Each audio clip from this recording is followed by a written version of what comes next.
큰일 날 뻔했다. 그래, 강의 찍었어야 되는데. 오케이. 내가 지금 형광펜을 긋는 거는 뭐냐면은요, 이 갈래의 수명입니다. 즉 삼국시대 이전까지 있어 왔어요. 있어 왔고. 자, 그리고 이제 삼국 시기에 어떤 것이 있었느냐? 우리가 보면은 중국으로부터 많은 문물이 들어왔잖아요. 보면은 너희들 침리왕, 소수리왕 이런 거 기억할 거예요. 한국사 시간에. 불교도 왔고요. 유교도 들어왔고요. 뭐야? 한자도 들어왔어요. 자, 중국에 한자가 들어오면서 중국의 문학인, 즉 한자로 짓는 시, 한시가 들어왔어요. 자, 보면은 이제 한시라는 갈래는 뭐야? 우리가 세종대왕님이 한글 만들고 나서도 한자는 사용했잖아요. 그러니까 뭔데요? 조선 후기까지 쭉 창작됩니다. 물론 너희들은 관심 없겠지만은 아직도 한시를 짓는 대회가 있어요.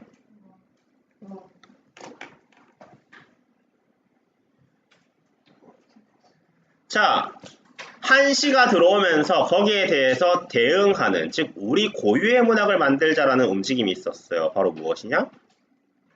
향가예요. 향가의 경우에는 너희들이 중3 때 한 작품 정도는 살펴봤을 겁니다. 학교별로. 제망매가라는 작품을 살펴봤을 거예요. 그래, 여동생 죽은 거요. 자, 그래서 이 향가 같은 경우는 신라의 문학이기 때문에 신라가 멸망하면서 사라지게 됩니다.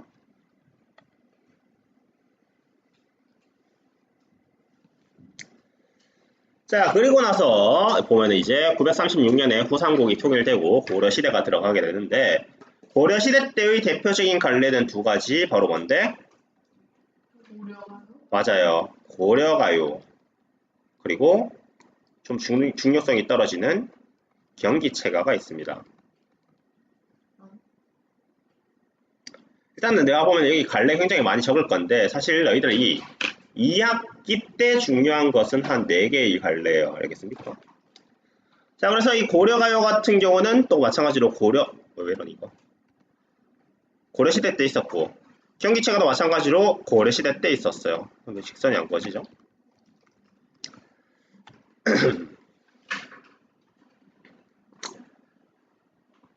자, 그리고 나서 이제 고려 말과 조선 초기, 우리가 이것을 네 글자로 뭐라고 하죠?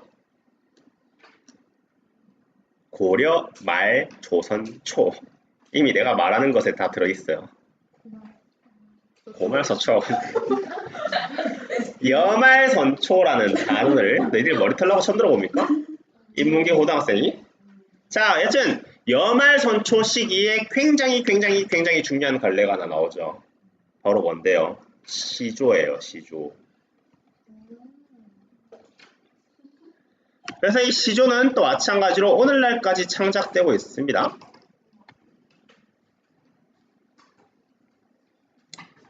시조와 더불어서 일단 시조는 중학생들도 한 작품씩은 한번 보고 가거든요. 그런데 이제 시조와 달리 확실히 고등학교 올라와서 보는 갈래가 있어요. 바로 뭐가 있냐면은 가사라는 갈래가 있어요. 경화여고 학생들은 익숙하지 않습니까? 가사. 상충곡 나왔었잖아요. 하여튼 시조와 가사가 있고요. 그리고 이제 뭐 남은 괄호인 조선전기에 있는 요거는 악장이라고 부르는 갈래인데 그렇게 중요하지는 않습니다. 얘는 이제 아마 2학년 때 다룰 거예요, 너희들이. 악장은 사안부랑 관련 없어요. 자, 그리고 이제 가장 마지막에 괄호가 하나 남았는데 얘는 뭐냐면은 바로 민요예요. 왜? 백성이 있으면은 항상 백성들이 부르던 노래가 있었을 거 아닙니까? 나라는 바뀌어도 백성은 남아있죠.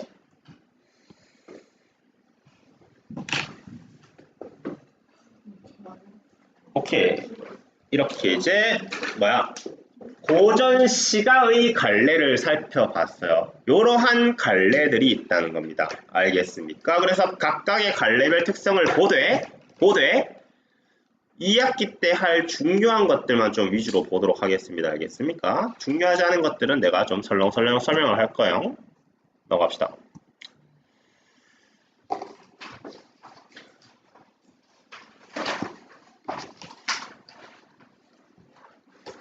오케이.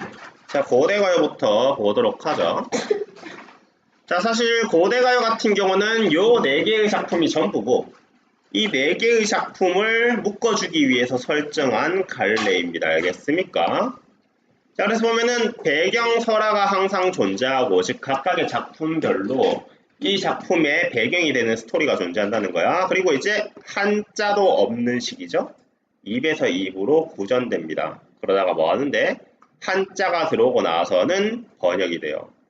그러한 특징을 가졌고요. 밑에 말이 살짝 어려운데요. 집단적인 서사문학에서 점점 개인적인 서정문학으로 바뀌어갔대요. 이거 기억할란가 모르겠습니다. 기억해요? 요거 하면서 내가 뭐 어떤 설명을 할지. 동굴 얘기했던 거 기억납니까? 어떻게 기억해? 내가 중3 때 이거 한번 스쳐 지나가듯이 한번 말을 했었는데 건이 기억하니? 안 나 진짜? 자, 말을 해보도록 하죠. 자, 고전문학은 내가 뭐라고 했어요? 역사적인 배경 지식을 좀 알아야 된다고 했죠? 자, 우리가 보면은 인류가 구석기 시기에 뭘 했어요? 먹고 살려고. 돌 깎아서 뭐 했니? 네, 채집과 사냥을 했죠. 좀 더 세련된 말로는 우리가 수렵이라고 하죠. 수렵. 자, 하여튼 우리가 이 사냥이라는 것이 쉽겠습니까? 당연히 어렵죠. 그러니까 뭐 하는데 평소에 연습을 해야 된다는 거예요. 어떻게요? 보면 이제 고대인들이 이런 황소 그림을 왜 그려놨겠습니까? 벽에. 그래, 연습하려고 그려놓은 거예요. 이 연장자인 내가 그래도 사냥을 한번 해봤고 사냥을 성공해봤던 내가 너희들한테 사냥을 전수하는 겁니다. 창 들고 여기를 찔러라 하면서 이제 막 춤을 추는 겁니다. 그러면 너희들이 뭔데? 율동에 맞춰서 스토리에 맞춰서 내가 고령을 내리면은 막 활을 쏘는 흉내를 내거나 창으로 찌르는 흉내를 낸다는 거예요. 여튼 굉장히 과거 시대인 구석기 시대에는 노래라는 것이 어떻다? 바로 집단의 이야기를 담고 있는, 집단의 정서를 담고 있는 그런 노래였다는 겁니다. 그런데 신석기가 됨으로 인해서 점점 어떻게 되죠? 신석기 시대 때 우리 뭐 해요? 그래, 농경과 목축을 하잖아요. 맞죠? 즉 농사를 짓기 시작합니다. 그러니까 뭐가 생겨요? 잉여 생산물이 생기고, 그러니까 이제 빗살무늬 토기 같은 것을 만드는 것이죠.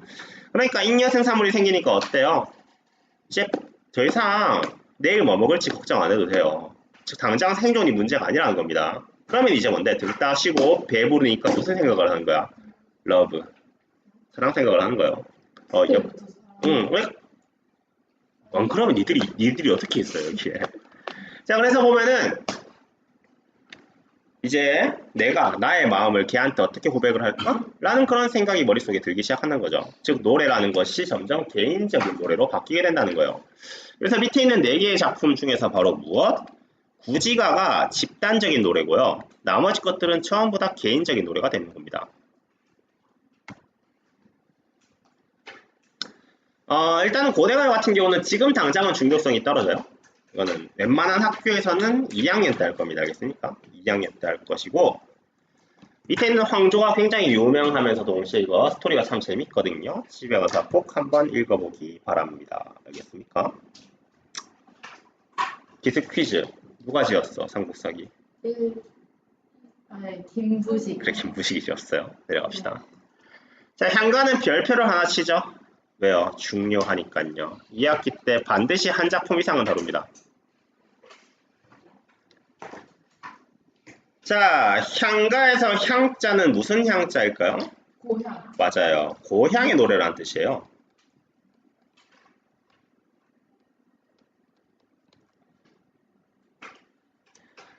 아까 전에 내가 연도표에서 줄 끌 때 향가랑 같이 뭐 적었었어요? 향가랑 같은 라인에.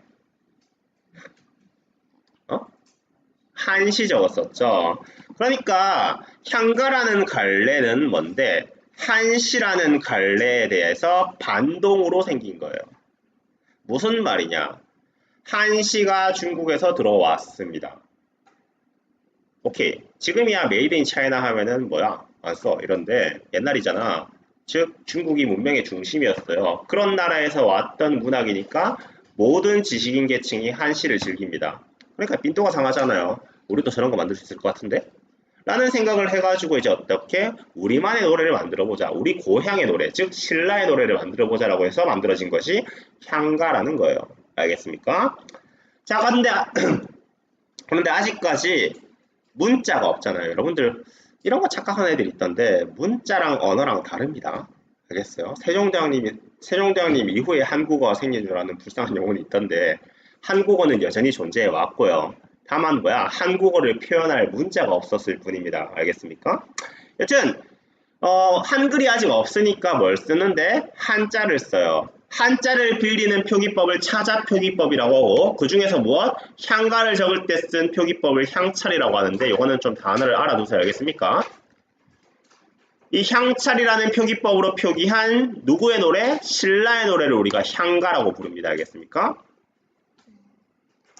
어머니 여기 우리나라 말에 어순대로 적는다는데 이건 굳이 필기를 할 필요는 없는데 여러분들 중국어 배우는 학생들 있나요? 없나? 진짜 없어? 보면 이제 뭐야? 나는 너를 사랑한다. 한국어는 뭔데? 주어, 목적어, 서술어잖아? 근데 이제 중국어 같은 경우는 영어랑 똑같습니다. 주어, 서술어, 목적어예요. 와인이 이렇게 되는 겁니다. 알겠습니까? 그러니까 이제 그 어순을 한국어식으로 바꿔가지고 적는 것을 우리가 향찰이라고 말을 해요. 자, 일단은 한자를 알아야지 적을 수가 있겠죠? 당연히 뭐야? 무식한 백성들은 못 즐깁니다. 즉 신라 시대의 지식인 계층들 바로 누군데 신라는 불교 국가였으니까 화랑 그리고 이제 일단 승려부터 나와야겠죠. 스님이랑 그 다음에 이제 신라 같은 경우는 좀 잘생긴 남자들 뽑아서 뭐 했어요? 화랑으로 키웠죠. 그래서 화랑이라든가 승려라든가 귀족 계층이 한자를 알기 때문에 향가를 즐겼고요. 그리고 이제 4구체, 8구체, 10구체라는 것은 뭐냐면은요 향가의 종류예요. 쉽게 말해서 4줄, 8줄, 10줄입니다. 그 중에서 뭐 얘가 제일 중요해요. 왜? 얘가 제일 완성된 형식이거든요. 그래서 이 19체 향가를 우리가 다른 말로는 밑에 알아서 밑에 공간에 적으세요. 19체 향가를 우리가 다른 말로 산회가라고도 하는데 뭐 얘는 그렇게 중요한 것은 아니고 자, 이 19체 향가의 특성은 문장을 통으로 외우기 바랍니다. 알겠습니까? 내가 보면 오늘 문장을 통째로 내가 오늘이 아니다. 솔직히 그래. 내가 문법 수업을 하면서도 문장 통째로 외워서라고 말을 하는 경우가 많죠. 19체 향가의 특성 그냥 통째로 알고 있어요. 3단 구성, 즉 4줄, 4줄, 2줄. 마지막 2줄을 낙구라고 부르고 낙구의 첫머리에는 감탄사가 온다. 알겠니, 채원아?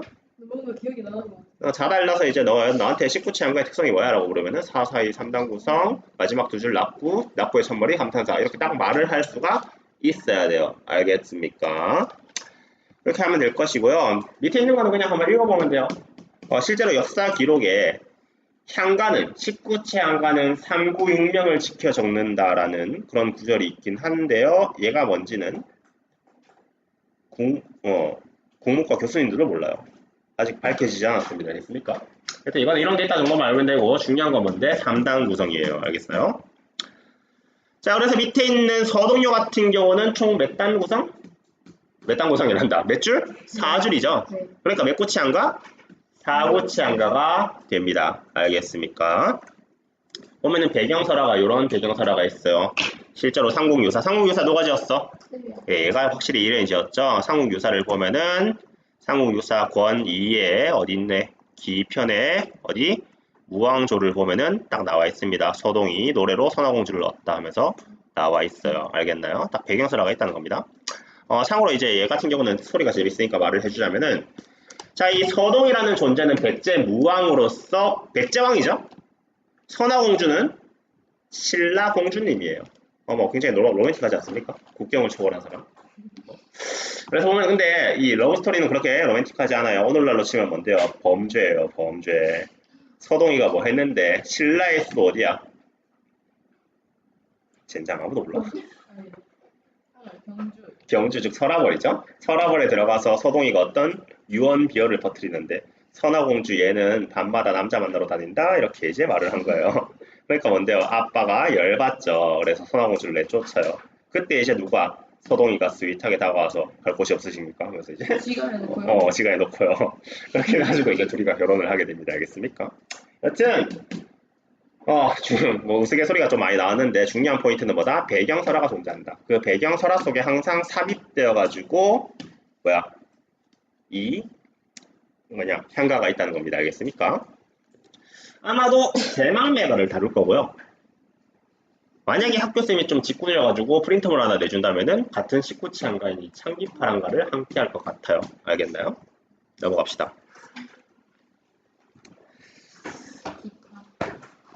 자, 일단은 향찰 같은 경우는 좀 알고 가세요. 얘가 무엇인가에 대해서. 왜냐하면은 이것도 알고 갈 필요가 있는 게 얘 같은 경우는 중세국어에서 좀 다룰 거거든요.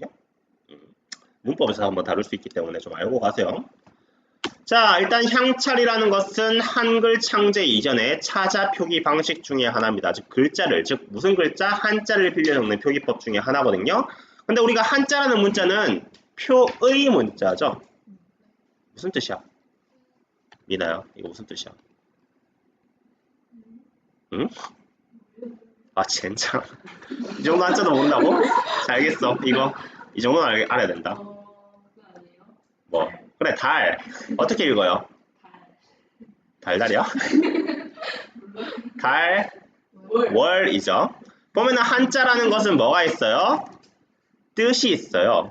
그 다음에 동시에 소리도 있어요. 즉 어떻게 소리 낼지, 어떤 의미를 지니는지를 문자가 알려줍니다. 우리가 그것을 표의 문자라고 해요. 참고로 말을 하자면은 모든 한자는 뜻이 있기 때문에 모든 한자는 실질 형태소가 됩니다, 여러분들. 자, 하여튼 근데 우리나라 말 같은 경우는 실질 형태소와 형식 형태소로 나뉘는 언어죠. 그래서 뭘 했는데 실질 형태소는 바로 뜻을 빌렸어요. 우리가 그것을 훈차라고 부르고요.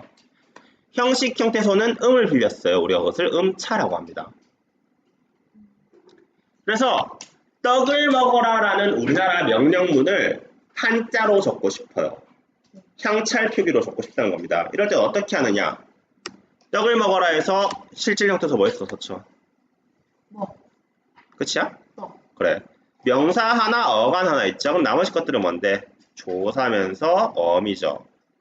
그러면은 이런 식으로 적어놓고 읽을 때 어떻게 읽었다? 떡을 먹어라 이런 식으로 읽었다는 거예요. 형식 형태소 같은 경우는 bird라는 뜻이나 fish라는 뜻 혹은 벌리다라는 뜻이 필요 없습니다. 알겠습니까? 이런 식으로 적은 것이 바로 향찰이 됩니다. 진짜 저게 저거예요? 을 할 때 새.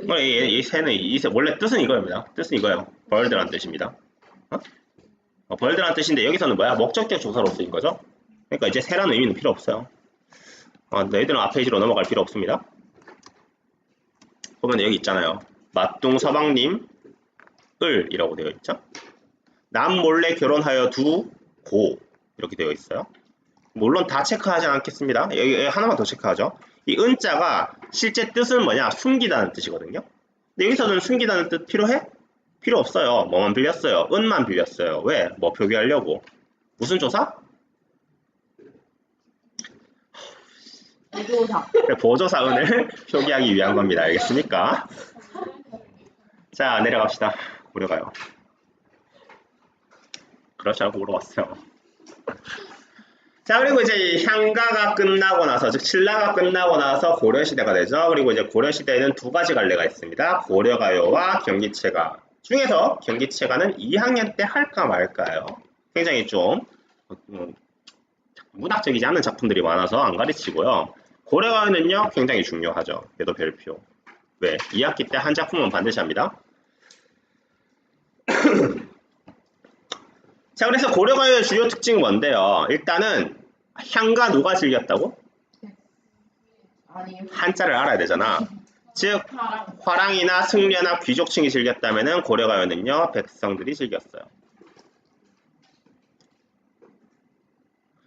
백성들은 무식해요. 한자를 모르거든요. 아직 고려시대야. 아직 한글 없습니다.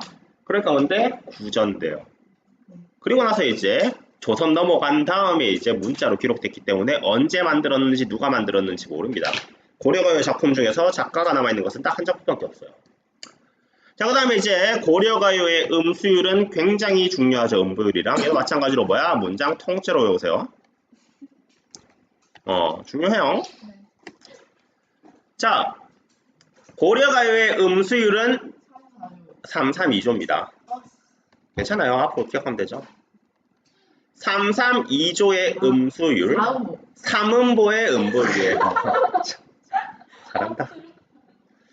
자, 그리고 나서 이제 뭐가 발달되어 있느냐? 후렴구가 발달돼요.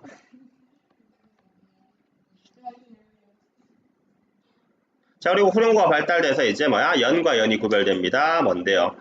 분연체라고 부르는 거예요.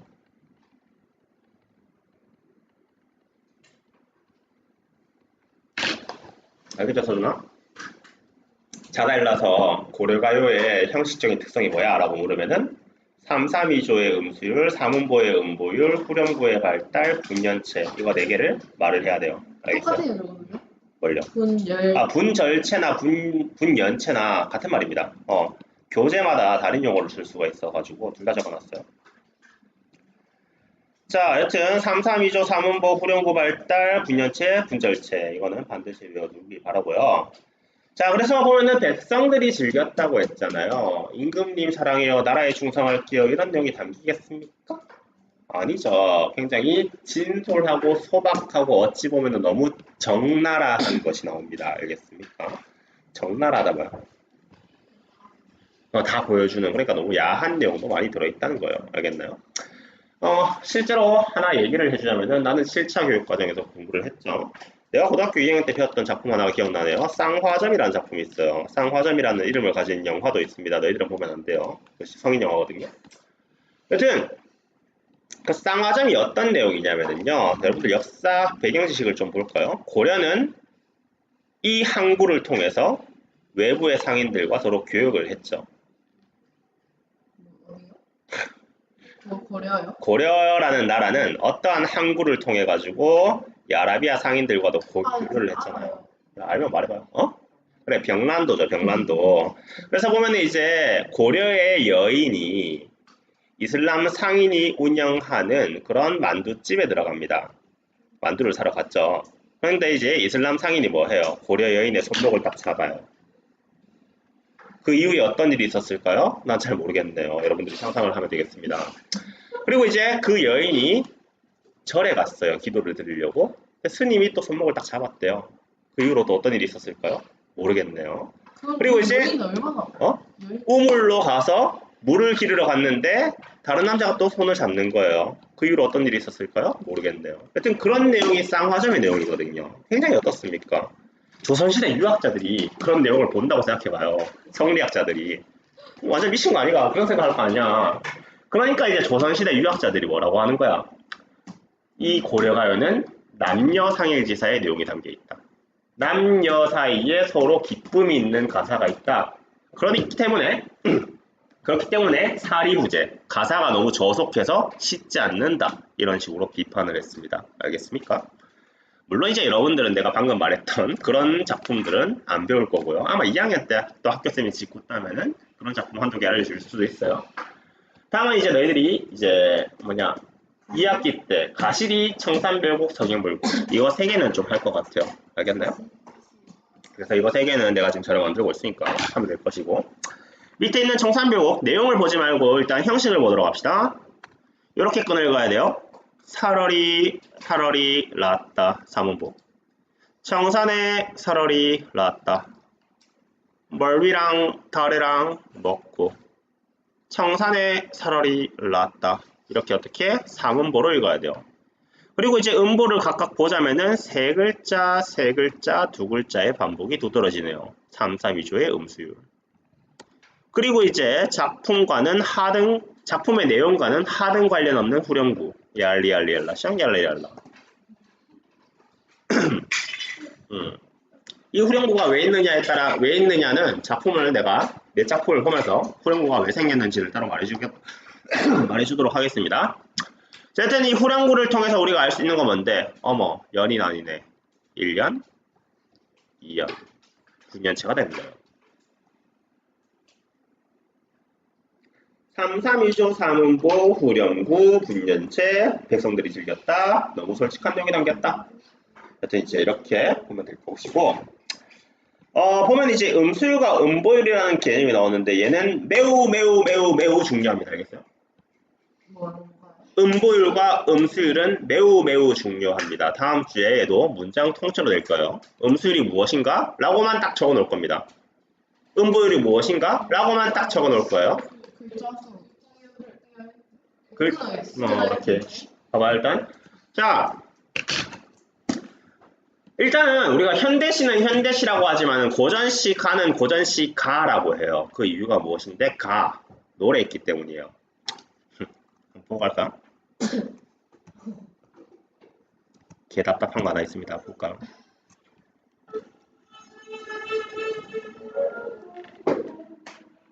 전주적. 음.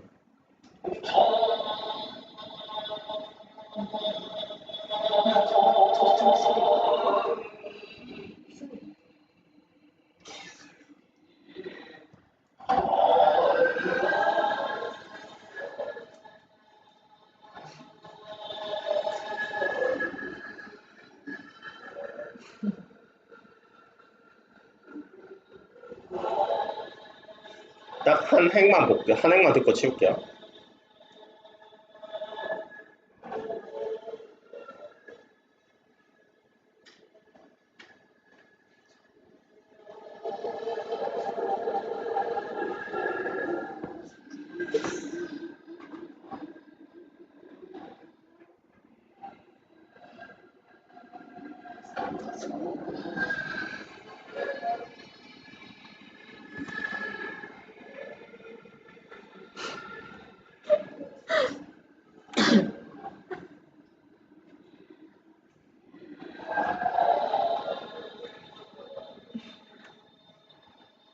딱 한 행 말하는데 1분 23초 걸렸네요.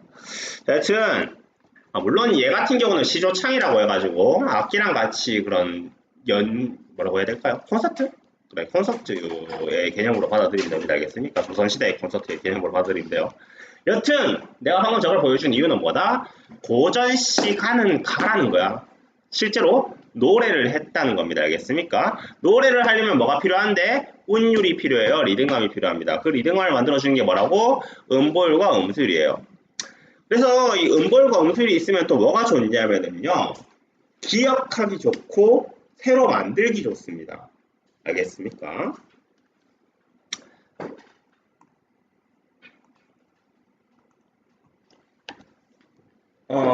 잠깐만. 내 경원고 경원고가 안 찾아놨다. 젠장. 미안해요. 여튼 이 주변 학교 교가예요. 8575. 여튼 대충 7호조죠. 대원고 7호조입니다. 달성고도 7호조고요. 제일 밑에 있는 게 뭐더라? 경화요고네요. 경화고도 7호조예요. 경화 화이팅. 여튼 제일 작다. 7글자, 5글자의 반복입니다. 우리가 이런 것을 음수라고 부르는데 왜 학교 교과들은 다 이렇게 만들어놨을까? 남학생들 곧 군대 갈 건데요. 군가도 7글자, 5글자의 반복이에요. 아니 뭔데요 이게? 교과요. 너네 학교 교과들. 저희 학교 그거 제일 위에 있잖아요. 이게 뭐냐고. 너네 학교 교과 몰라? 저 몰라요. 여튼 왜 이렇게 글자 수를 시키느냐라고 묻는다면 어떻다? 빨리 외우고 빨리 기억하고 그리고 이제 따라 부르기 쉽게 하기 위한 겁니다. 알겠습니까? 여튼 음수율과 음보율을 만든 이유는 바로 이런 것에 있다라고 할 수가 있을 것이고 다시 들어가가지고 음수율이라는 것은 무엇이다? 얘 문장 통째로 외우라고 했습니다. 뭐? 글자 수 혹은 음절 수라고 합시다. 음절의 수를 유지 반복하는 겁니다.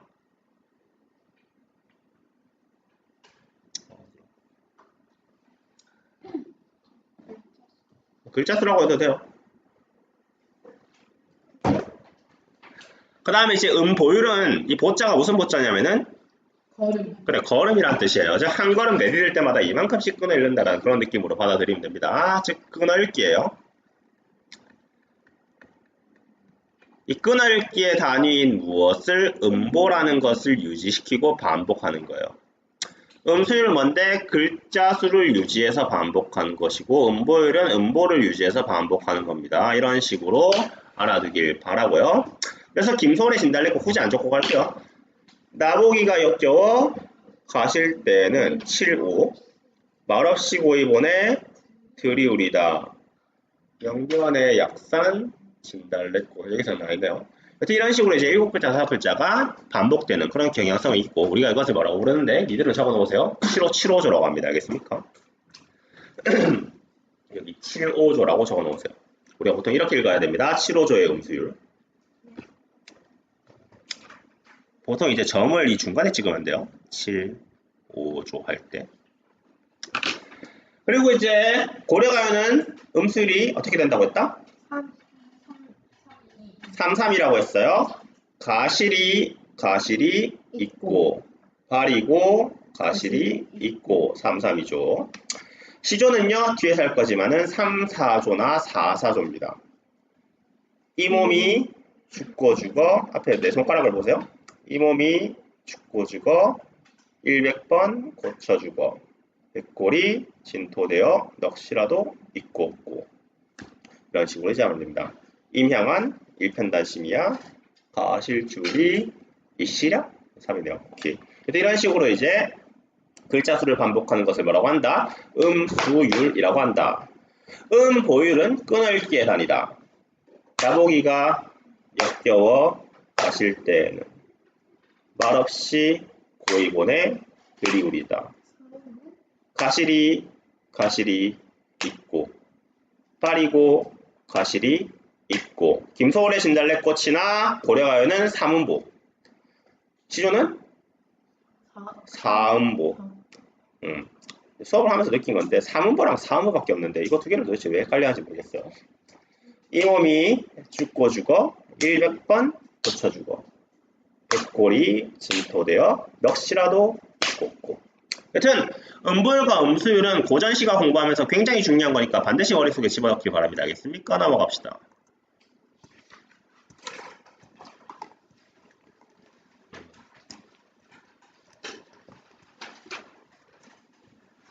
여기서는 필기는 안 하고 잠깐만 노래 앞에 모니터를 보세요.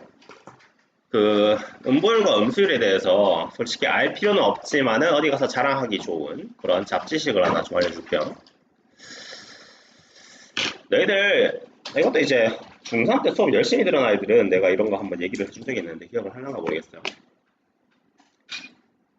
역사학, 언어학, 문학 이런 것을 학문으로서 발전시킨 나라가 어디일까요? 중국, 아니에요. 인도, 아니에요. 러시아, 일본, 한국, 자, 힌트를 주자면은 제국주의예요. 영국, 영국이랑 미국. 프랑스입니다. 자, 영국과 프랑스가 전 세계에 무엇을 식민지를 많이 건설했던 제국주의 국가잖아요. 맞죠? 우리가 식민지 지배라는 게 뭔데요? 야, 돈 내놔. 칼 들이밀고 협박만 하면 됩니까? 자원 내놔라고?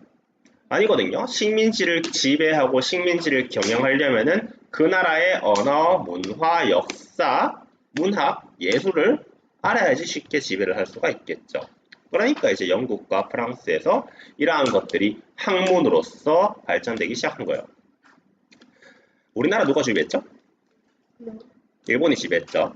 그럼 일본이 이제 우리나라 들어와서 뭐 하는데 우리나라의 언어, 역사, 문화 이런 것을 연구하기 시작합니다. 그래서 일본 애들이 내린 결론이 뭐냐?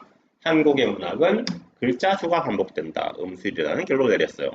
왜 이런 결론을 내렸느냐? 지들이 지네 나라 문학 분석했을 때 글자 수로 분석을 했거든요.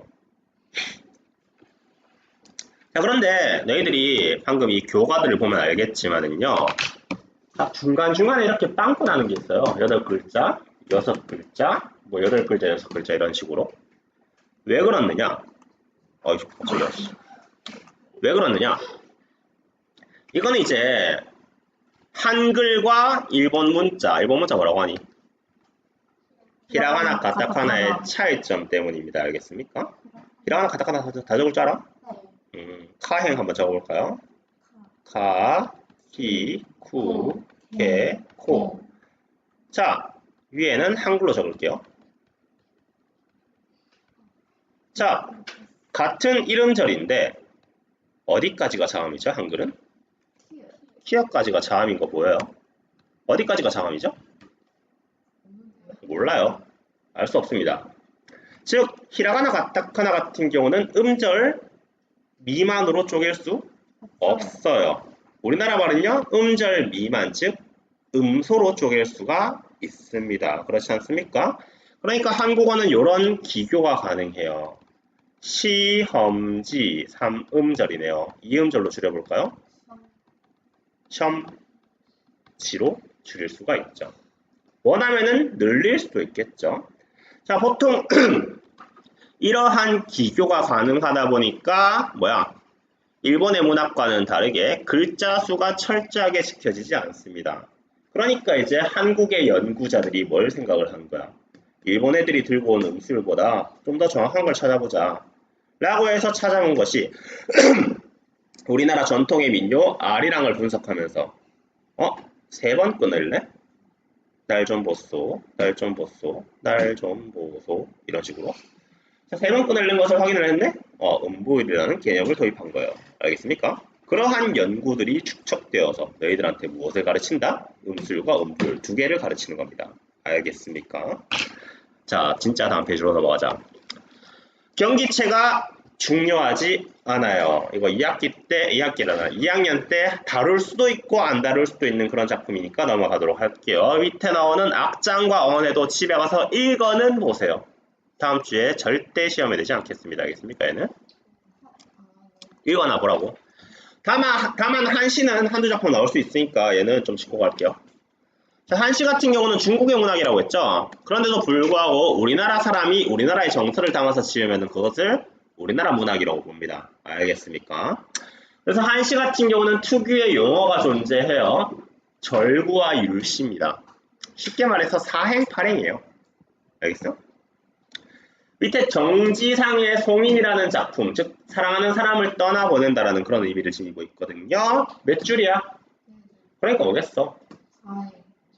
절구입니다. 한행이 7글자예요. 우리가 이런 것을 칠언절구라고 불러요. 알겠습니까? 여기서 기습 퀴즈. 사언율시면은 한자가 총 몇 개겠어요?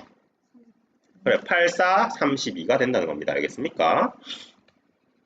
그래 하고 그리고 이제 한시 특유의 작법, 즉 한시를 짓는 법칙이 존재합니다. 100개의 한시가 있으면은 97개는 선경후정이에요. 알겠습니까? 선경후정 뭐야? 그래. 먼저 경치를 제시한 다음에 그 다음에 정서를 제시하는 방법이고요. 그리고 이제 이 아본 같은 경우는 좀 알아두세요. 위에 나오는 절구랑 율시도 좀 알아둘 필요가 있지만 자, 아본은요. 내가 아본의 뜻을 안 적어놨습니다. 얘는 좀 따로 빼서 좀 적기를 바라요. 아본은 특정 위치에 비슷한 소리가 나는 한자를 배치시키는 거예요. 특정한 위치에 비슷한 소리가 나는 한자를 배치한다. 그것을 뭐라고 한다? 악본이라고 불러요. 여러분들 접두사, 전미사 이런 거 보면 알겠지만은 여러분들 이 문학 개념어나 문법 개념어나 이런 것들이 인체 비유적입니다. 알겠습니까? 뭔 말이냐? 두운. 알겠어요? 네. 뭔 말이겠어? 머리. 특정한 위치가 어디겠어? 머리. 제일 앞이라는 뜻이겠죠? 요운. 뒤. 아니 지금 내가 지금 어디 가르치고 있네. 꼬리. 그래, 중간이에요. 즉 허리입니다. 허리. 알겠어요? 각운. 각운. 우리가 이게 각이잖아. 각, 다리잖아. 그러니까 이제 각운이라는 것은 가장 뒤라는 뜻입니다. 알겠습니까? 즉 아본이 제일 앞에 있냐, 중간에 있냐, 제일 뒤에 있냐에 따라 가지고 두운, 요운, 각운으로 나뉘고요. 밑에 정지상의 송인 같은 작품을 보자면은 바로 가군이 쓰였어요. 가, 가, 파.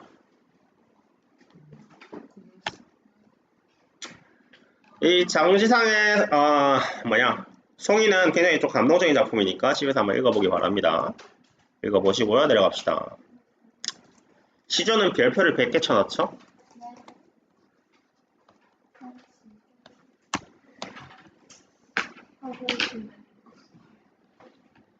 자, 내가 그래도 근 5년 동안의 모의고사는 풀어본 것 같거든요. 이 일을 하면서 시조 가사 말고 다른 거 못 봤어요. 수능에서요. 알겠어요? 시조랑 가사가 모의고사에 나옵니다. 왜? 한가 다 해봤자 25개예요. 알겠나요? 그리고 이제 또 뭔데? 고려가요? 고려가요도 많이 없습니다. 많이 없고 경기체가는 문학성이 딸리고 그러니까 뭔데요? 시조가 나오는 거예요. 그리고 이제 가사가 나오는 겁니다. 왜 얘들은 몇천 편씩 있거든요. 자, 일단 시조 같은 경우는 아까 전에 여말 선초 시기에 이미 있었다라고 내가 말을 했었습니다. 얘들 보면은 이제 고려 말의 충신, 즉 고려 끝까지 남아 있겠다라고 말했다가 철퇴 맞고 죽은 사람 있죠? 그래 정도정하고 하셨네요. 정몽주예요, 정몽주. 근데 보면 이제 정몽주랑 조선 세 번째 왕이네요. 조선의 세 번째 왕 누구야? 태종입니다. 하여튼 태종 이방원이랑 정몽주가 서로 시조를 주고받았죠. 이런들 어떠리 저런들 어떠리라고 하니까 이 몸이 죽고라고 받아쳤잖아요. 여기서 이제 알 수 있는 건 뭔데? 랩배틀이야? 헛소리 하지 말고. 여기서 이제 알 수 있는 거는 정몽주랑 이방원이가 시조를 주고받았다는 거죠. 이미. 즉 고려 말 때 이미 시조가 있었다는 겁니다. 알겠습니까? 자, 그래서 이 시조는요, 시조의 형식, 얘도 마찬가지로 문장 통째로 외우라고 했습니다. 쉽게 뭐야? 3장, 6구, 45자, 종장, 척구절, 상음절. 이 정도까지 외우면 되겠네요. 3장, 6구, 45자, 그리고 이제 종장, 척구절, 상음절. 그리고 읽을 때 어떻게 읽어야 된다? 3, 4조, 4, 4조의 음수율과 4음보의 음보율. 이제는 외울 때가 됐다. 아직까지 상음보와 4음보를 헷갈리게 한다면 너무 불행하다. 상음보는 고려가요. 사음보는 시조. 밑에서 할까지만 가사도 마찬가지입니다. 여튼 3장 6구 45자의 3, 4조 4, 4조 음수율, 사음보의 음보율 반드시 외우길 바라고요. 혹시나 해서 말을 하는데 이 3장이라는 것은 삼행이라는 뜻이에요. 알겠죠? 자, 그리고 이제 이 시조의 내용상 특징을 보자면은요. 내가 이런 것들이 고전 시가가 더 쉽다고 말을 하는 이유예요. 알겠나요? 여기서 벗어나지 않습니다. 오케이? 자, 그래서 보면 일단은 그 시기적으로 좀 볼 필요가 있는데 우리가 보면은 조선 전기와 조선 후기를 무엇을 기준으로 나눈다? 대체적으로 임진왜란을 기준으로 나눕니다. 1592년도에 1592 아이씨 때문에 실수했잖아. 여튼 1592년도에 임진왜란을 기점으로 조선 전기와 후기로 나누는데 조선 후기가 되면 어떻게 된다? 이제 신분 제도가 동요하기 시작하면서 원래는 양반들이 즐겼던 시조를 누가 즐기는데 서민들도 즐기게 돼요. 그러니까 이제 주제가 좀 더 다양해집니다. 알겠습니까? 뭐 이 정도만 알고 가면 될 것 같아요. 참고로 이걸 안 적어놨네요. 그냥 머릿속으로 기억해야 말을 할 거니까. 향가 누가 즐겼다고? 위의 계층, 즉 화랑, 승려, 귀족. 고려가요 누가 즐겼다고? 그래, 밑에 서민들이 즐겼어. 시조는요? 둘 다 즐겼어요. 알겠습니까? 시조가 이제 조선시대 모든 신분의 지위 고하를 막론하고, 즉 지위가 높든지 낮든지 간에 모두가 즐겼던 갈래가 바로 시조입니다. 알겠습니까? 다만 즐기는 사람별로 시조가 담고 있는 내용은 달랐다는 거예요. 넘어갑시다. 자, 방금 봤던 것이 시조의 내용이고요. 그 다음에 있는 것은 시조의 유형입니다. 3장 6구 45자로 끝나면은 평시조, 그리고 이 평시조가 이어지면 연시조, 중장이 길어지면 사설시조 이렇게 되는 거예요. 오케이. 얘는 뭐 알아서 외우겠죠. 알아서 외울 것이고, 이 밑에 있는 거는 진짜 집에서 한번 읽어나 보세요. 읽어나 보길 바라고요. 밑에 평시조와 사설시조의 예시를 하나 보죠. 양사원 누구냐? 조선 전기의 양반 4대부입니다. 양반이 지었네? 즉 유교적인 내용이 담기겠죠. 우리가 유교에서 놀고 먹어라, 게을러라, 항상 남의 거 욕심내라 그렇게 가르치겠습니까? 그렇지 않잖아요. 맞죠? 즉 항상 노력하라고 가르쳐요. 그런 내용이 담긴 게 바로 뭔데요? 태산이 높다가 되죠. 몇 장? 3장. 오케이. 초장, 중장, 종장의 3장이고 그래서 이제 얘를 어떻게 매듭보로 다음보. 사음보로 읽는다. 태산이 높다 하되 하늘 아래 매희로다. 오르고 또 오르면 못 오를 리 없건만한 사람이 제 안이 오르고 매흘 높다 하나니. 이렇게 이제 하나의 행을 4번 끈을 갖다 사음보. 그리고 보면은 내용 덩어리가 총 6개가 있어요. 산은 참 높아요. 그래봤자 하늘 아래 산이야. 오르고 또 올라가요. 못 오를 리가 없어요. 사람들이 안 올라요. 그리고 개찡찡대요. 이렇게 이제 보면은 하나의 장에 2개의 내용 덩어리가 나오고 그럼 3 곱하기 2뭔데 6구가 되는 거예요. 심심하면 집에서 헤아려 보세요. 총 45자씩 됩니다. 알겠습니까? 여튼 이것이 무엇인데 평시조예요. 누가 지은? 양반 4대부가 지은. 자, 그런데 밑에 두터비 파리 물고라는 작자 미상이라고 되어 있지만은 계급은 알 수 있을 것 같아요. 네. 양반이겠습니까? 아니요. 평민이겠죠. 네. 사설시조를 보도록 하죠. 일단 초장부터 봅시다. 두터비 파리 물고 두어무이 치달아 앉아. 두터비 파리 물고 두어무이 치달아 앉아. 여기까지는 사음보라고 볼 수가 있겠네요. 그런데 밑에는요. 중장 개 길어요. 건너산 바라보니 백송골이 떠있거늘 가슴이 끔찍하여 훌떡 튀어 내닫다가 두엄 아래 자빠지고 매듭보야시 할 수 없어요. 여튼 중장의 길이가 굉장히 깁니다. 형식이 파괴되었어요. 왜? 평민들이 지었으니까. 하지만 종장은 그래도 똑같네요. 모쳐라 날랜 낼시왕정 어열실번 하게라. 네. 자 보면은 3장 그리고 뭐 몰라요. 육군지도 모르겠어요. 육군 아니잖아요. 즉 형식이 파괴된 사설시조라고 할 수가 있겠습니다. 두꺼비 파리 물고 이거 중학교 때 했던 학교 손. 아, 근데 상수 아니야? 세벌리 정답. 세벌리 정답. 엄마 상수 아니야? 알겠어. 끝나고 얘기해보자. 뭐지? 내가 잘못 알고 있나? 여튼 사설시조는 무엇이다? 이렇게 중장이 길어진 형식이 파괴된 작품이다 라고 할 수가 있을 것이고 내려갑시다. 힘내요. 오늘 쉬는 시간 없어요. 파이팅! 네. 기지개 한번 딱 펴고 오케이. 꼴랑 해봤자 지금 3장밖에 안 남았어. 3장이 나가. 3쪽이다. 쪽으로 합시다. 한쪽, 두쪽, 3쪽. 원리에서 밑에서 닥쳐. 자, 가사 봅시다. 가사도 마찬가지로 별표 100개. 시조와 더불어서 모의고사에 출제되는 갈래이고 동시에 작품 수도 많기 때문에 매우 중요한 갈래입니다. 알겠습니까? 자, 가사의 가장 중요 포인트는 뭐냐? 이 부분이죠. 보면은 마치 시 같아요.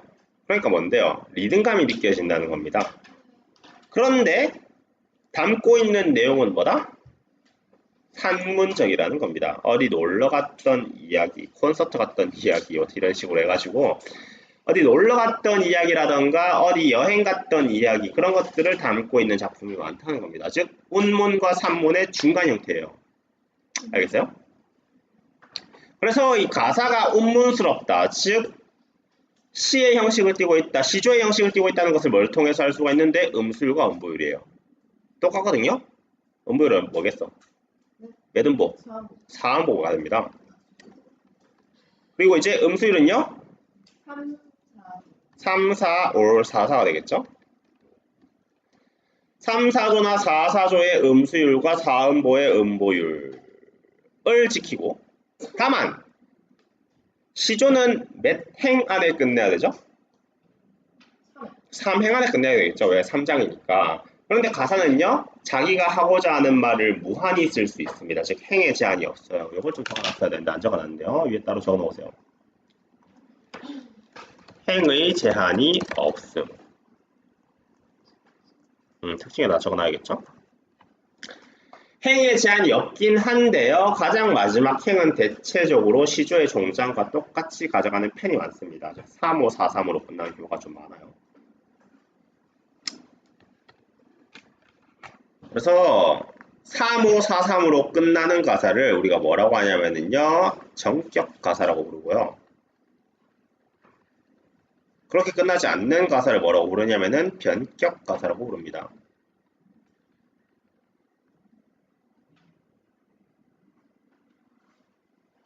354. 세 글자, 다섯 글자, 네 글자, 세 글자.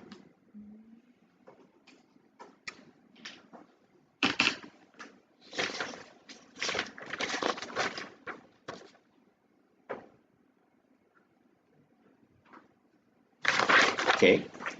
자, 그래서 이제 아까 전에 말을 했듯이 리듬감이 느껴지긴 하지만은 산문적인 내용이 담겨있다. 여튼 이거 중요한 포인트고요. 그래서 얘도 마찬가지로 조선 전기랑 후기의 작품들이 좀 다릅니다.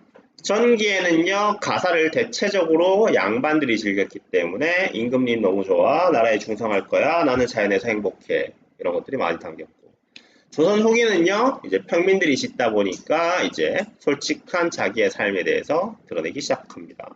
그러한 특징이 있고요. 밑에 있는 가사의 유형 같은 경우는 그냥 읽으면서 너희들이 문학 개념을 안다고 생각하길 바랍니다. 알겠습니까? 내가 친절하게 한자도 적어놨잖아. 은일, 숨는데요. 범죄를 저질렀나? 네. 그냥 자연 속에 묻혀 사는 걸 좋아하는 거예요. 이래. 알겠습니까? 자, 그리고 이제 내방 가사에서 내방이라는 것은 안방을 의미하는데 바로 누구의 방? 여자의 방. 즉, 내방 가사는 누가? 여자가 쓴 가사 작품을 말을 하고, 기행 가사의 기행 뭔데? 기이한 행동이 아니라 여행을 의미합니다. 유배 가사 말 그대로 유배 가서 지은 가사가 돼요. 읽어보면 되겠죠? 네. 읽어보고요. 그리고 이제 마지막으로 민요를 보도록 합시다. 민요 같은 경우는 아마도 2학년 때 좀 다룰 것 같긴 하네요. 자, 백성의 노래예요. 마치 뭐처럼? 그래, 고려가요처럼 백성들의 노래라고 할 수가 있을 것이고요. 그러니까 당연히 젠치하겠습니까? 유교적인 내용이 담기겠어요? 아니에요. 솔직한 내용이 많이 담깁니다. 진솔하고 직접적으로 드러내고 일상적인 내용을 드러내고 또 마찬가지로 어떻다? 민요를 글로 적어서 알려주는 경우는 없겠죠, 당연히. 민요는 그래서 뭐 대체적으로 사문보긴 한데요. 밑에 내가 예시로 든 작품은 좀 사문보긴 합니다. 알겠습니까? 이것도 이제 약간 TMI고 이제 어디 가서 아는 척하면 좋은데 귀족들이 즐겼던 갈래가 대체적으로 사음보예요. 그러니까 상류층이 즐겼던 갈래. 그리고 이제 서민들이 즐겼던 갈래는 대체적으로 사음보가 많습니다. 고려가요 사음보였죠? 시조나 가사도 일단은 양반들이 먼저 즐겼어요. 그러니까 사음보가 되는 거고 오늘 다루진 않았지만은 경기체가라는 갈래도 사음보입니다. 알겠습니까? 자, 그래서 밑에 있는 시집살이 노래 봐봐요. 얼마나 일상적인 내용이 담겼습니까? 얼마나 자기의 정서를 직접적으로 표출하나요? 봅시다. 일단 작장 이상이긴 한데 작가의 성별은 알 수 있을 것 같네요. 시집살이 노래를. 그래, 여성이겠죠? 봅시다. 사음보로. 형님 온다, 형님 온다, 본고개로 형님 온다. 형님 마중 누가 할까? 형님 동생 내가 가지. 형님, 사촌 형님, 시집살이 어떻댔까? 라고 지금 누가 물어보는데 사촌 형님이라고 하고 있으니까 사촌 동생이 물어보겠죠. 자, 그러면은 여기에 대한 답변을 사촌 형님이 해줄 겁니다. 여기서 잠깐. 여러분들 언니라던가 오빠라는 단어는요. 그 단어의 수명이 길지 않아요. 채 120년이 안 됐습니다. 알겠습니까? 즉 조선시대 자료를 아무리 뒤져봐도 언니와 오빠라는 단어는 없어요. 그거 일제강점기 때 만든 단어거든요. 자, 그러니까 이제 뭔데요? 여자들 사이에서도 형님 동생 형님하고 하면서 지냈다는 거야. 즉 사촌 동생도 여성이고 여기에 대한 답변을 하는 사람은 오늘날로 하자면 사촌 언니가 되겠죠. 사촌 언니가 이렇게 말하네요. 봅시다. 얘야 그 말 마라 시집살이 개집살이. 여기서 이제 웃어야 돼요 여러분들. 이런 거에서 해학성 느껴야 됩니다. 그래야지 문제를 잘 풀 수 있어요. 개집살이래 너무 재밌다. 이렇게 생각을 해야 돼요. 알겠습니까? 여튼 개집살이래. 그래서 보면 어떻게? 앞밭에는 당추 심고 뒷밭에는 고추 심어. 당추 같은 경우는 이제 뭐 풋고추, 다른 이름이기도 합니다. 그러니까 어떻다? 고추당추 맵다 해도 시집살이 더 맵더라. 즉 아무리 매운 고추보다 시집살이가 더 힘들다라고 말을 해요. 일상적이고 직접적이죠. 그러한 특징이 있습니다. 오케이, 이렇게 해서 모든 갈래를 마무리했고, 내가 뭐라고 했습니까? 향가, 시조, 가사, 고려가요. 요거 4개는 매우 중요하다. 아시겠습니까? 2학기 때 반드시 한 작품씩 한다. 그리고 이제 너희들이 개 쓰잘데기 없는 형식 묻는 문제, 갈래적 특성을 묻는 문제에서 제발 안 틀리길 바란다. 아시겠습니까? 예를 들어서 뭐 고려가요 했는데 뭐 서민층이 안 즐겨서 귀족층이 즐겼다라고 하면은 뭐야? 틀린 게 되는 거죠, 선지는. 알겠습니까? 그런 거 틀리지 말라고요. 아직 수업 안 끝났어요. 네. 자, 그리고 이제 요거 봅시다. 자, 일단은 그 고전 문학과 관련된 어휘는요, 내가 매주 테스트 칠 거라고 했죠? 그런데 이제 내가 보면은 수업 시작할 때 고전 문학이 어려운 이유는 어휘 말고도 표기법이 있다고 했잖아. 표기법. 즉 오늘날에 쓰이지 않는 표기법이 있어서 힘들다고 했죠. 그거를 좀 짧게 한 페이지나마 좀 정리를 했거든요. 잘 듣기 바랍니다. 알겠습니까? 자, 고전 시가를 어떻게 읽으면 되느냐? 자, 일단은 제발 부탁하건데, 물론 내가 여기서 너희들한테 읽으라고 하면 안 읽을 거 알아요. 즉 나만 읽겠죠. 집에 가서 혼자 공부할 때는 입 밖으로 소리내서 읽으세요. 어떻게? 음보율과 음수율대로요. 잘하고 있어요. 이 내 생에 어떠한 고가 아니라 어떠한 고로 읽어야 돼. 어떠한 고 자, 그래서 일단 왜 입 밖으로 소리를 내야 되느냐? 일단은 내가 시가라고 했잖아. 노래이기 때문입니다. 알겠습니까? 그리고 나서 밑에 있는 이 중세국어 특유의 표기법 때문인데 꼭 입 밖으로 소리내서 읽어보세요. 자, 그래서 보통 시조와 가사가 제일 중요하다고 했잖아요. 그래서 사음부로 읽다 보면 어떻게 내용 덩어리를 이렇게 두 개씩 쪼개볼 수가 있다는 거예요. 항상 그럽니다. 그래서 이렇게 읽을 때 사음보의 경우에는 두 개의 내용 덩어리로 쪼개서 어떻게 대상 서술인가 질문 대답인가 불음 질문인가 대조인가 대꾸인가 강조인가 이런 것들을 생각하면서 읽어보면 돼요. 홍진에 묻힌 분내 인회생의 어떤 고? 얘는 뭘까요? 대상 서술 질문 대답 불음 질문 대조 대꾸 강조. 중요한 거는 말을 하고 싶은데 홍진이라는 어휘의 벽에 가로막혔네요. 맞죠? 홍진이 뭔가요?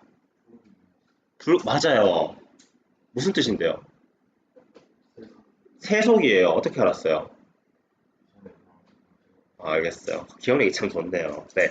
홍진이라는 것은 홍자가 붉은 홍자고 진자가 먼지 진자입니다. 지금이야 아스팔트 도로가 있지만 옛날에는 그딴 거 없었어요. 그러니까 많은 사람들이 대도시에서 뻘뻘뻘 다니다 보면 뭐가 피어올라? 먼지가 피어오릅니다. 그것이 마치 붉은 먼지가 하늘에 떠다니는 것 같아요. 그렇기 때문에 홍진은 글자 그대로 해석은 붉은 먼지지만은 무엇을 의미한다? 속세를 의미해요. 즉 대도시를 의미합니다. 그러면 홍진에 묻힌 분들 뭐겠습니까? 속세에 묻힌 뭐겠어? 사는, 그래 묻혀 사는 사람들입니다. 속세에 묻혀 사는 사람들 뭐 하는데? 불러요. 불음이죠. 그래서 어떻게? 인해생에 어떠한가? 자 보면은 속세에 사는 사람들을 불렀어요. 그럼 화자는 어디 살겠어? 속세에 살겠습니까? 속세가 아닌 곳에 살겠습니까? 아닌 곳에 살 것이고 자연이 되겠죠. 그러니까 인해생이 어떠한 고라고 지금 뭐 하고 있어요? 질문, 퀘스천을 던지고 있어요. 그리고 이제 여러분들 집에서 읽을 때 내가 여기 끝부분 올려서 읽었잖아. 의문형 어미는 의문형 어미에 맞게 끝부분을 올려서 읽으세요. 그러면은 기억을 오래 할 수 있습니다. 알겠습니까? 의문형 어미 내가 보면 거의 정리해 놨거든요. 나중에 한번 읽어보세요. 자, 시에서 의문형 어미가 쓰였다. 즉 어떤 표현법이겠어? 서리법. 서리법이지, 그래, 서리법. 즉, 자, 이 속세에 찌들어 사는 인간들아, 내 삶을 봐봐라. 나 너무 여유있고, 나 너무 행복하다. 내 삶 쩔지 않니? 라고 지금 이렇게 말을 하는 거예요. 알겠습니까? 물음과 질문이에요. 자, 밑에도 볼까요? 답청을 한 오늘 하고, 묶어주고, 욕기란 내일 하세. 아침에 채산하고, 나조히 조수하세. 자, 답청, 욕기, 채산, 조수라는 굉장히 어휘의 벽이 가로막히긴 했지만은 일단은 이 의미 단위들이 가지고 있는 관계는 알 것 같아요. 문장 구성이 같아. 답청과 욕기가 대응을 이루고 채산과 조수가 대응을 이루어. 어떤 거겠어? 대꾸죠. 오케이. 자, 일단 대꾸가 쓰이고 있고요. 그렇게 해가지고 이제 자, 내가 보면은 고전 문학은 내용이 어렵다고 했습니까? 아니야, 내용은 어렵지 않아요. 무슨 내용인데? 혹시 기억나요? 돼요? 혹시 이건 기억나요? 기억나요? 뭐? 아, 같은 작품이긴 해요. 위아래에서 같은 작품입니다. 자, 답청에서 답자가 뭘까요? 답? 밟는다는 뜻이에요. 청. 무슨 청? 풀을 청. 풀을 밟는다는 뜻입니다. 즉, 피크닉 간다는 거예요. 자, 그래서 오늘 피크닉 가요. 내일은 뭐 안 돼요? 욕기를 해요. 욕기라는 한자를 뜯어보면은 왼쪽에 부수가 보이네요. 무슨 부수? 물수자예요. 지금 뭔데요? 물놀이는 내일 하재요. 아침에 뭐 하재요? 채산에서 산은 알 것이고 채자가 뭘까요? 채집이에요. 산에서 뭘 채집하는데? 그래, 식물. 보통 나물이라는 단어를 좀 많이 쓰겠죠? 자, 그래서 보면은 아침에는 산나물 캐져요. 나조히. 나중에는 뭐 하재요? 조수하재요. 수영. 낚시하재요. 알겠습니까?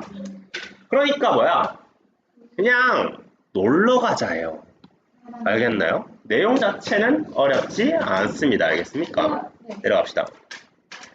자, 그리고 나서 이제 고어 표기를 이해를 하면 될 텐데, 얘 같은 경우는 내가 만들 때 약간 좀 뭐라고 해야 될까? 좀 지능적으로 만들었어야 되는데 지금 그렇게 하지 못했네요. 자, 일단은 모니터를 봅시다. 내가 필기하라면 필기를 하세요. 자, 이거는 중세국어 할 때도 할 건데 옛날 말은 어떤 특징이 있었느냐? 들리는 대로 적었어요. 우리가 그것을 표음주의 표기라고 하고요. 그러니까 이제 예를 들자면은 그냥 굳이 적을 필요 없겠습니다. 오늘날 현대국어에서는 표의주의 표기를 합니다. 즉, 닭, 육수가 맛이 좋다. 이렇게 적는다는 거죠. 근데 얘를 표음주의 표기를 하면 어떻게 되겠어요? 다육하고 완전 명사 플러스 명사잖아.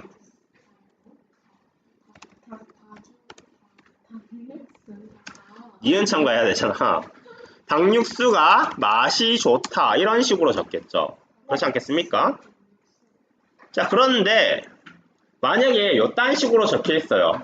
눈으로만 봤을 때 어때요? 도대체 얘가 뭔지 몰라요. 그러니까 내가 뭐 해보라는 거야. 입 밖으로 소리 내서 읽으라는 겁니다. 그러니까 이제 입 밖으로 소리 내서 읽다 보면 머릿속에 뭐가 떠오르는 거야? 어간, 어미, 체언, 조사가 떠오르는 겁니다. 알겠습니까? 그래서 이어적기 표기를 하는 경우가 많았으니까 꼭 입 밖으로 소리 내서 읽어봐라. 올적이, 그 얘 보지 말고 얘를 보세요. 올적이 빗은 머리 얼키언디 3년이라. 올적이 뭘까요?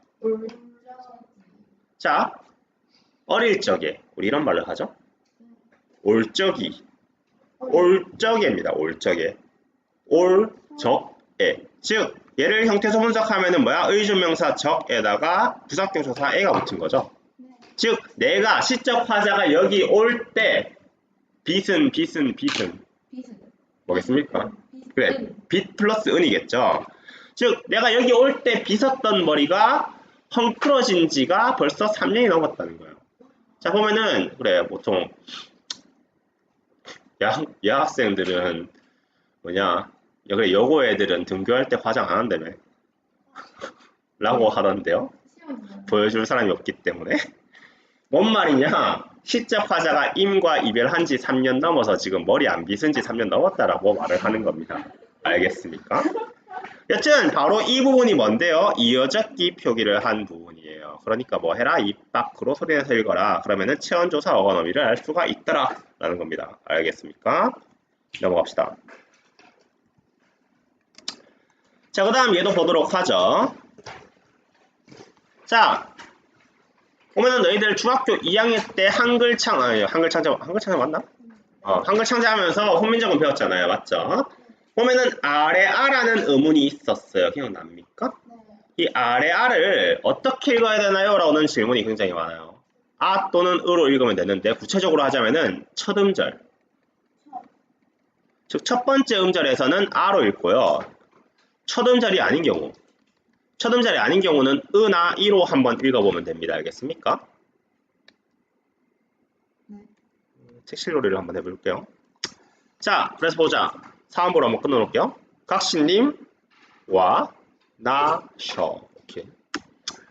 자, 보면은 첫 번째 아래를 발견했네요. 그런데 보면 어떻다? 이름절에 있어요. 맞죠? 그럼 뭔데요? 달로 읽어야 되겠죠. 각신님, 달이야. 얘도 마찬가지로 첫 번째 음절에 있네요. 카니와로 읽으면 됩니다. 무슨 뜻인데? 커녕이라는 뜻을 가지고 있어요. 자, 그리고 이제 그 다음 아래하는 몇 번째? 두 번째 음절에 있죠? 네. 그럼 으로 읽으면 됩니다. 굳은비나 되소서. 굿.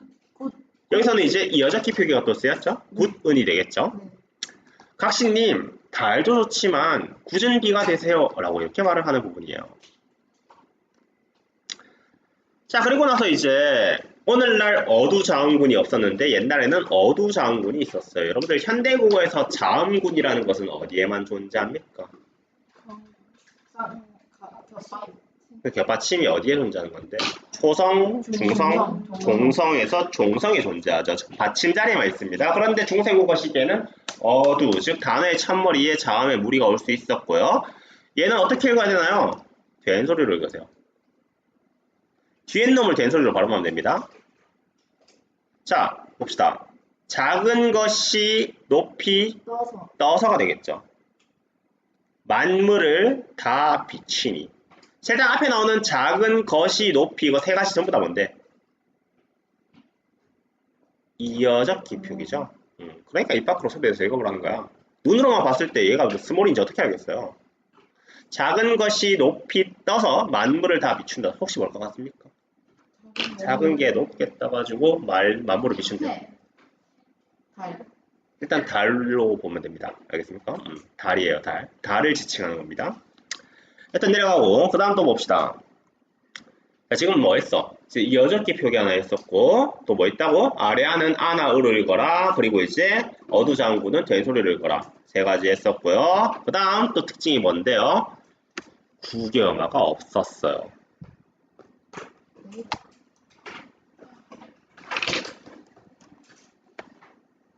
자, 여기서 기습 퀴즈.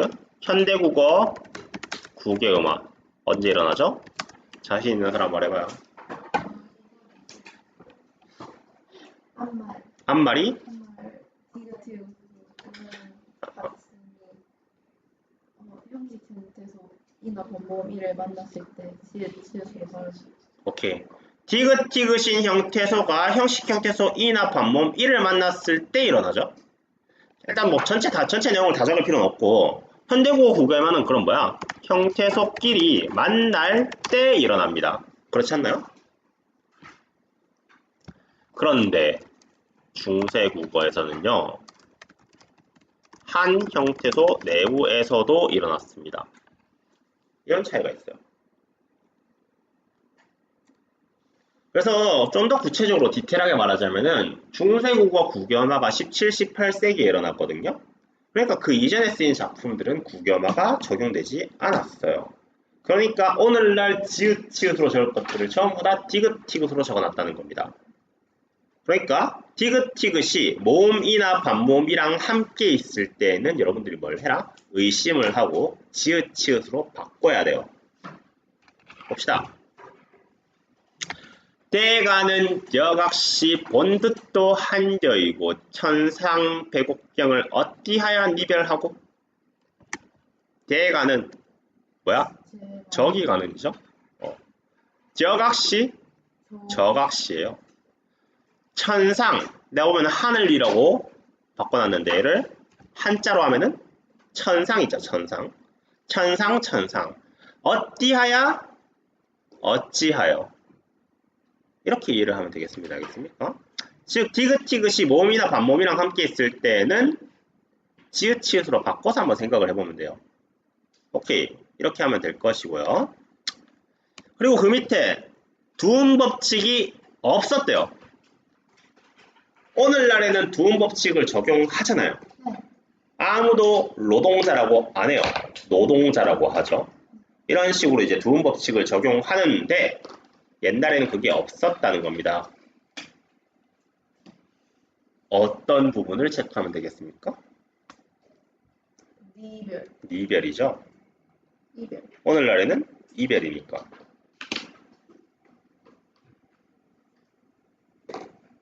그래서 보면 이제 니르다라는 말이 엄청 많이 나올 거예요. 니르다. 뭐겠습니까? 이르다가 되는 거예요. 그러니까 뭐야? 도착하다 혹은 말하다의 의미를 지닙니다. 알겠습니까? 오케이, 그러하고요. 이 밑에 있는 반복적으로 나오는 기초어휘는요. 집에서 한번 읽어보세요. 어차피 6주가 지나면은 이건 다 외우게 될 겁니다. 내가 그렇게 만들 거예요. 알겠나요? 네. 뭘 끝이에요. 가장 마지막에 요거 우리 한번 해보고 마치죠. 네. 자, 요거 한번 다들 우리 집단 지성을 활용해 가지고 한번 해석해 볼까요? 작은 우리 뛰어 던져두. 자, 일단은 이건 잘했어요. 보면은 디귿이 이어랑 함께 있죠? 뭘 생각해 봐야 돼? 어머, 얘는 구겸하게 일어나지 않았겠군.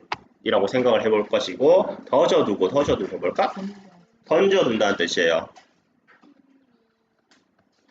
금 호정에 금을 실어.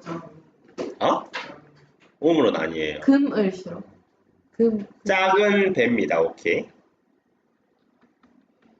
작은 금을. 그물이에요. 여기서는. 오케이. 금을 실어. 흐르는 물에 띄운다. 오케이, 잘했어요. 뭐야? 흐르게 띄워두고라고 하면 됩니다.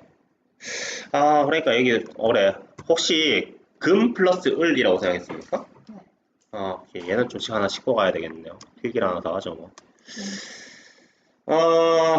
문법적인 특징을 적어놨어야 되는데 위에 적어놔야겠다. 어디 공간 있나? 여기 뭘? 나중에 적어. 자, 하나만 좀 더 하자면은요. 원순 모음화가 아직 일어나지 않았습니다. 자, 원순 모음화가 뭐냐면은요. 원순 모음에 대한 설명을 해야겠네요. 예, 그래, 당연히 평순 모음이 원순 모음으로 바뀌겠죠? 원순 모음화는 양순음 4개 뭐 있어? 극하고 앉았네. 극하고 앉았네, 진짜. 이제 양순음과 뭐야? 함께 있는 평순 모음 무엇? 의가요. 뭘로 바뀌느냐? 원순 모음으로 바뀝니다. 색깔이 뭐 자유자재야.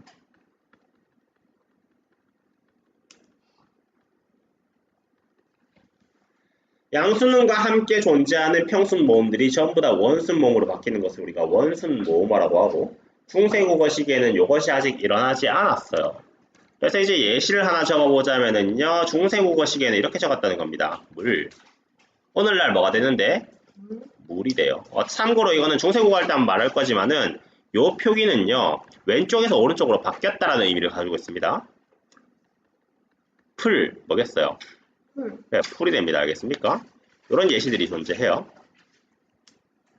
그렇기 때문에 이 밑에 있는 그물 같은 경우는 금 플러스 목적격 조사 을이 아니라 그물이 되는 거예요. 오늘날. 자, 이렇게 그래 잘 해석했어요. 이렇게 해석을 하고 나면은 뭘 할 수가 있는데, 자, 봐봐요. 시적 화자는 물고기 잡으려고 안달난 사람이에요? 아니에요. 그런 거 잘 짚었어요. 시간이 남아 돌아요. 왜? 은퇴했거든요. 그러니까 뭐 하는데? 자연 속에서 물고기 잡히든지 말든지 간에 그냥 그물 하나 딱 던져놓고 뭐 하는데? 어화둥둥 하면서 노는 겁니다. 알겠어요? 자, 그리고 하나 더. 시적 화자는 부유한 삶을 살까요? 검소한 삶을 살까요? 검소. 네, 검소하겠죠. 무슨 배? 작은 배. 작은 배니까 그렇습니다. 알겠습니까? 하여튼 그 집에 가서 이거 복습 좀 열심히 하세요. 한 번만 그 복습하고 넣어두는 게 아니라 여러 번 돌려보세요. 특히 무엇? 이 표기법에 대한, 읽는 법에 대한 이해 반드시 이해하길 바라고요. 숙제는 어딨노? 찍을게요. 요것입니다.